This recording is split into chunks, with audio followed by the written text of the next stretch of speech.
The evolutionary society on land and the ninja unit in the air seems like a devastating combination. Hanho asks Sungwoo for instructions. They have a lot of injured people and returning with their numbers is going to be difficult. They are surrounded from other sides by mountains and buildings, but they can consider taking refuge in a building, but they will be trapped once they get inside a building and rot to death. Hanho asks Sungwoo if they should use the Devil Gateway. Sungwoo says that if they use that in here, their enemies definitely won't have time to pay attention to them. But even if they survive, the Hwarang Guild members as well as the injured people will die. Sungwoo orders his men to prepare for battle. Sungwoo will have to hold his ground here while waiting for an opportunity. The Hwarang Guild fire arrows toward the flying ninjas. The ninjas manage to easily deflect the arrows with their nimble short swords. The ninja unit successfully lands near them. The ninjas are ordered to take out the archers on the terrace. Ninjas use a skill called Pigeon Bomb to summon a pigeon toy. The pigeons directly head for the archer unit of Lieutenant Kim. The clay pigeons end up in a huge explosion, but Lieutenant Kim somehow survived the impact. It turns out Death Knight tanked the pigeon bombs with his shield, and he tells Lieutenant Kim to retreat. At the same time, some ninjas run toward the Death Knight Minsuk. The ninjas go directly for the head of the undead soldier in front of them. One of them engages the Death Knight in battle while others make out for the rest of the archers. The ninjas manage to get their hands on some easy archer kills. Death Knight uses Chains of Abyss to bind a ninja. He then throws the entangled ninja toward his teammates. The ninja gets tackled with another two of his fellows. The ninjas tell their friends to ignore the side with the Death Knight, and they will first deal with other archers. Death Knight binds Righty with his Chain of the Abyss skill. He then throws Righty with his full force. Righty ends up cutting the ninjas to fine pieces with his swirling. Even after getting released by the Chains of the Abyss, he keeps on swinging. Righty uses the momentum to get back and kill the rest of the ninjas on that building. In the end, he gets parried by a ninja. The ninja parries another attack before striking the divine sword out of the hands of Righty. Righty pulls out his gun and he shoots the ninja in cold blood. He then brings the pistol to the sword fight by killing off the ninjas around him. Lieutenant Kim reports that they have almost stopped the attack on the rooftop, but most of the first floor defense has been breached. The situation is not looking good for them and they won't be able to hold on for much longer. Some minions Sungwoo left on the way were just crushed. It turns out that the main unit of the Japanese players is almost there. Okata Akira is excited to meet face to face with the Necromancer. The Korean players are afraid as a lot of the Japanese soldiers were killed by the Necromancer, but there is still a huge number of Japanese army left. A new flying ninja unit is making their way over to the Korean players, and this time it's a lot more. Lieutenant Kim orders the archers to not spare any arrow and fire every last bit of ammunition they have. The ninjas throw grenades toward the Korean ranged units while the Koreans try to pull up their mana shield. The grenades turn out to be smoke shells. Soon the Korean players get shrouded in a smoke mist. One by one they get killed by the ninjas who can easily traverse through smoke. Hanho dares the ninjas to come for him instead of killing off their low-level fellow players. But before he can say anything else, Arhata appears behind him and he tells Hanho to relay a message to the Necromancer from their Sword Saint. Okata Akira said that the Necromancer will pay for the crime of taunting the Sword Saint with the head of his comrade. But before he can stab Hanho for good, he gets pushed back by Suzuki Ren. Arhata is surprised to see Suzuki Ren alive and he asks him if he is betraying them. Hanho cheers Suzuki up by saying that they are both on the same side now. Arhata orders him to kill Hanho if he wants his two friends to live. Suzuki is a little bit confused as to what he should do, and Hanho asks him if he is going to betray them. But Sungwoo cuts him off by saying that the Sword Saint already gave order to you guys to kill his friends, so how can they be still alive? Arhata asks him about how he knows about this. Sungwoo says that he read the memories of Gato, who was the leader of the 1st Ninja Division, and he was ordered by the Sword Saint himself to kill off the friends of Suzuki Ren since he doesn't need the dog leash. Arhata spills the beans by telling Suzuki that he is no longer useful to them since he hesitates to kill people, and his class name is Sword Saint, which clashes with the future interests of Okata Akira. With that being said, Arhata gets ready to finish the job. He then leaps towards Suzuki Ren to finish him off with a ninja skill called man-killing. Suzuki easily parried his sword and he punished Arhata with a counterattack. All of this happened so fast that even Arhata, who is a skilled ninja, got his neck severed without even him realizing it. The head of Arhata falls away from his body as soon as he makes his landing. Suzuki Ren is pissed at Okata Akira for the loss of his dear friends. He calls out Okata Akira with all of his inner force. Okata immediately recognizes the voice of Suzuki Ren. He becomes even more excited since now he has more entertainment options available. The ninjas drop another smoke bomb wave. Sungwoo and Hanho get completely surrounded by the fog of war, while Hanho cannot find Suzuki Ren anywhere. Sungwoo tells Hanho to pay attention to his surroundings rather than searching for Suzuki Ren. Sungwoo wanted to save his awakening and demigod state for the worst situation possible, but he cannot delay it any longer.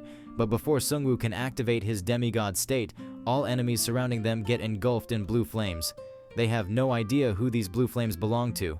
Jisoo-yoon makes her entrance, and it turns out she was the one who was controlling the flames. Jisoo-yoon finishes off the last remnants of the Japanese advanced ninja party. Sungwoo asks Jisoo-yoon about how did she got there. The Liberation Guild makes their entrance as well. They activate their skill called Temple Territory. A notification pops up informing everyone that Temple Territory is being declared in the area, and it will last 2 hours. All allies get an automatic healing effect of 2% per second. All Crusader stats will increase by 7. The prosecutor is buffed up and he orders his troops to march forward. With that being said, Gang Yun Lee and An Seok-gu charge ahead with their units. Jisoo-yoon says that luckily they are not too late, while Hanho asks her about how she managed to get here so fast. Jisoo-yoon informs him that she completed a hidden quest, and after she found out that a battle has started out in Busan, she asked the king of the Great Mountain Range for help. He gave her something called a warp stone. It turns out that it's the same item that allowed them to move to Busan, and that's not an item that can be easily obtained, and yet he just gave it to her. Sungwoo asks her if she is the one who brought the Crusader team with them, and she replies with a yes. And her guess was correct, since the Koreans were in desperate need of help. Liberation Guild is among the strong ones who can help them right now. Sungwoo is glad since it was a close call, and he really needed reinforcements. The battle is going on in full swing. Within a few minutes, a notification pops up telling them that the free battle has stopped. Japanese side, which is the attacking side, needs to choose a battle event including all-out war, capturing, and duel within 5 minutes. Okata Akira is bursting out in excitement since he can now take revenge on the Necromancer. The Necromancer cannot run this time, and he will surely crush him this way. Both servers have chosen the duel event, and each side will choose a warrior to fight for them. In case of non-compliance, the whole server will be given a penalty, and in case of winning a buff, will be given to the whole server. Japanese have chosen Okata Akira as their representative, while Korean side has not chosen their warrior yet. Jisoo-yoon asks if the Hwarang Guild Master died in this event, and Sungwoo replies with a yes. He further informs her that the outcome of that duel was quite brutal. Jisoo-yoon asks Sungwoo if she can do this. Hanho informs her that Okata Akira is no joke. Meanwhile, Sungwoo is thinking that Jisoo-yoon is more compatible with the duel event than him, but he is not sure if she can win this fight either. Sungwoo has no other choice but to trust her judgment, and he allows her to take on this duel, and Jisoo-yoon seems pretty excited for this one-on-one duel. Plus, it's a perfect condition for her since no one will be able to interfere in their fight. Jisoo-yoon pulls out an item telling Sungwoo that it's a gift for him. Sungwoo becomes quite happy after receiving this amazing gift. This is a legendary necklace called Shadow King's Necklace. It increases vitality stat by 6 while controlling one shadow within the field of view. Visual and auditory information can be obtained, and it has a cooldown of 5 minutes. Sungwoo has finally collected all 4 relics belonging to the Shadow King set. He has completed the collection for the hidden quest successor of the Shadow King. Shadow King's crown is being sent as a reward for this quest. Jisoo-yoon requests Sungwoo to choose her as the warrior from the Korean side. Finally, the Korean side has chosen Jisoo-yoon as their representative.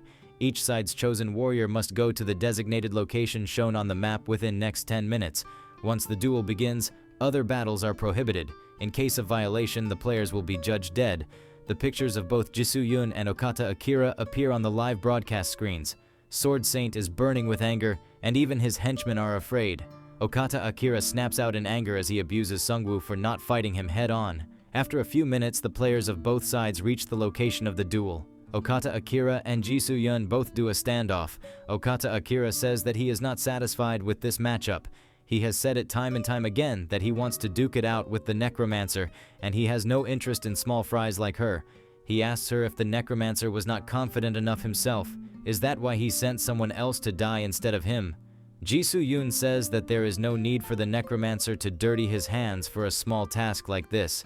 She further says that she can take care of Okata Akira with her abilities alone. The time of the duel is almost upon them. Okata Akira tells Jisoo-yoon that the Necromancer just used her as a body shield and she can't comprehend his might. Jisoo-yoon says that she can clearly see how mighty he is. All of a sudden, Okata Akira gets startled for the first time. Jisoo-yoon powers up. and she says that Okata Akira is the one who failed to comprehend the might of his opponent this time. Jisoo-yoon tells him to not get scared just yet as she just started to warm up. At the same time, the duel begins. Jisoo-yoon activates Hunting Instinct skill. If the battle lasts for 120 seconds, then Initiate Hunting will become available. Jisoo-yoon assigns Okata Akira as the prey using her skill. Okata Akira falls under the black out of the predator penalty, which numbed all of his senses by 50%. Okata Akira bursts up as he knows well that he is treading in dangerous waters. Okata Akira used his willpower to reduce the numbing effects by 40%, but at the same time, Jisoo-yoon disappeared from her location.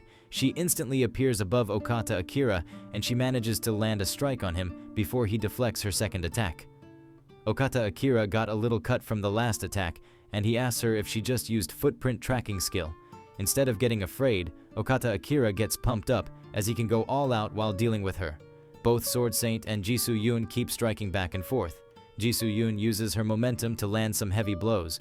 Okata Akira manages to block them, but he is clearly having trouble dealing with the strength of these strikes. Jisoo-yoon then kicks Sword Saint in the stomach. She says that Okata Akira is feeble compared to his hardcore attitude. Okata Akira uses a technique which looks like footprint tracking of Jisoo-yoon to get behind her. He then uses his skill slice of the 5 dragons on Jisoo-yoon. Okata Akira pumps up as he thinks that he can now take her on. In the background, Hanho is cheering on Jisoo-yoon, but all he is doing is just distracting her. Okata Akira tells Jisoo-yoon to use all of her hidden cards. Jisoo-yoon says that if she does that, then Okata Akira will die for sure. Okata Akira bursts out in laughter as he asks her if all Koreans have this false bravado. Okata Akira says that with just a few sword clashes, he is already done analyzing her. She is just an empty shell that swings a sword with power, but she has no technique. Okata Akira rushes toward Jisoo-yoon as he tells her that this will be the end of her. At first he was indeed surprised by her footprint tracking skill, but the way she uses her sword is terrible. Okata Akira is thinking that it was a good idea to get some swordsmanship guidance from Suzuki Ren. He can now clearly see the fundamentals lacking in Jisoo-yoon's movements. Okata Akira uses his skill North Comet Sword to unleash rays of sword energy. Jisoo-yoon is about to get hit by one comet, but she manages to use one blade/wave skill to fend it off. Jisoo-yoon says that 120 seconds have passed, and Okata Akira has no idea what she means by that. A notification pops up informing Jisoo-yoon that Initiate Hunting is now available, and Jisoo-yoon initiates it. Initiate Hunting has been activated for 1 minute. All stats of Jisoo-yoon have increased drastically by 60 points. Her attack power against the prey increased by 50%. Jisoo-yoon is brimming with power, and all of her surroundings are getting incinerated due to her overbearing aura.